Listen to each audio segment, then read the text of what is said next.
کله چې هغې په لاره روانو نو یو سړي هغه ته وویل هر چېرته چې ته ځې زه به هم درپسې ځم. عیسی ورته وفرمایل چې د لومبړو خپل غارونه وي او د مارغانو جالې، خو ابن آدم دومره ځای قدرې هم نه لري چې سر پکې ولګوي. بل چاته هغه وفرمایل چې په ما پسې راځه. خو سړي جواب ورکړ مالکه اول ما ته اجازت راکړه چې خپل پلار ښخ کم.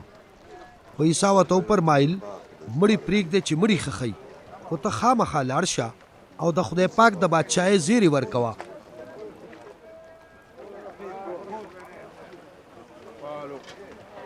او بیا یو بل وویل مالکه زه به درپسې یم، خو دومره اجازت راکړه چې د خپل کور د خلکو نه رخصت واخلم.